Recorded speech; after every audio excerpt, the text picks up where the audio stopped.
जय हिंद दोस्तों। आधार अपडेट्स आज हम इसी पर बात करेंगे और जानेंगे कि घर बैठे आधार में क्या-क्या बदला जा सकता है और क्या नहीं। आधार सेंटर की वो लंबी लंबी लाइनें और छोटे से काम के लिए घंटों का इंतजार, इससे हम सब कभी ना कभी तो परेशान हुए ही हैं, है ना। ये एक बहुत ही आम दिक्कत रही है। लेकिन अच्छी खबर ये है कि अब हालात बदल रहे हैं। आधार का भविष्य अब ऑनलाइन हो रहा है और ज्यादातर सर्विसेज को घर बैठे इस्तेमाल करने लायक बनाया जा रहा है। तो चलिए जानते हैं कि इसमें क्या-क्या खास है।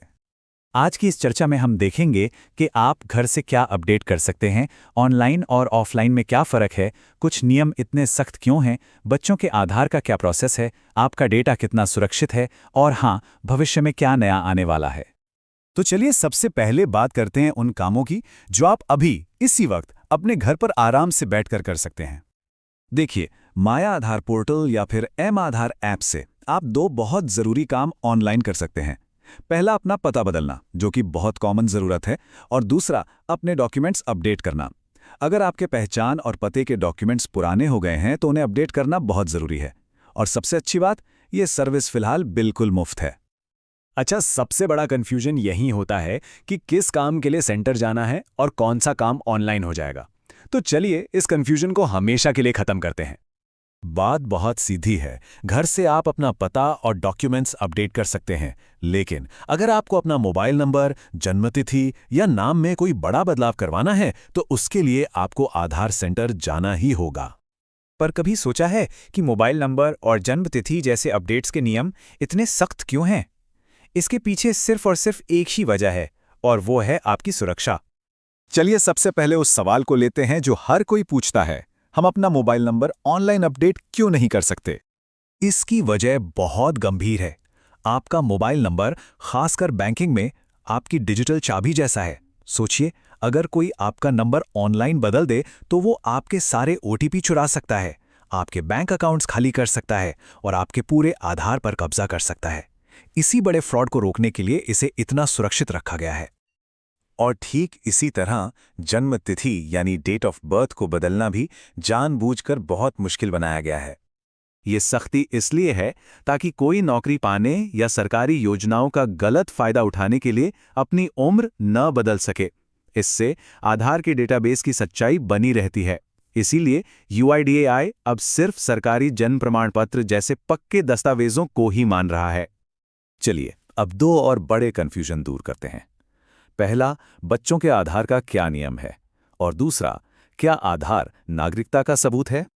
बच्चों के लिए बायोमेट्रिक अपडेट करवाना अनिवार्य है, जिसे MBU कहते हैं। ये पूरी तरह से मुफ्त है और 2 बार होता है। पहली बार 5 से 7 साल की उम्र में, जब बच्चे के फिंगरप्रिंट और आइरिस पहली बार लिए जाते हैं, और दूसरी बार 15 से 17 साल की उम्र में, जब शरीर में बदलाव आते हैं। अब एक बहुत जरूरी बात, आधार नागरिकता का नहीं बल्कि निवास का प्रमाण है। पर निवासी का मतलब क्या है?